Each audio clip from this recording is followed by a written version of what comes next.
Kimleta profesa wa World Bank akaja akafanya analysis, utafiti juu ya mtu ambaye ni kanisa, juu ya hali yake kiuchumi. Akaandika kitabu kikubwa kuwa nimefanya analysis na kutumia research methodology mbalimbali, nimeprove kwamba huyu mtu ni maskini. Ile document yote ni rubbish. Kwa sababu gani? Hiyo fact haiwezi kumdefine mtu ambaye ni kanisa. Mtu ambaye ni kanisa anakuwa defined na kweli ambaye ni neno la Mungu, na neno la Mungu tayari lishasema kuwa huyo mtu ni tajiri kwa sababu ni mrithi pamoja na Kristo, itakuacha maskini. Lakini tupo katika dunia ambapo tumekuwa tukipromote maskini kwa kukiri maskini kama hiyo ndio kweli, wakati hiyo ni fact.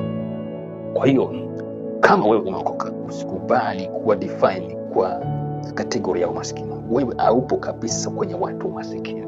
Wewe umeketishwa pamoja na Kristo mbinguni. Wewe ni mrithi pamoja na Kristo mbinguni. Nimekwambia hata kama watafanya utafiti wa kukwambia wewe maskini, hiyo ni fact yao. Wewe hauko kule kwa sababu wewe uko juu ya fact. Wewe unaongozwa na kweli ambayo ni neno la Mungu. Kaa pale.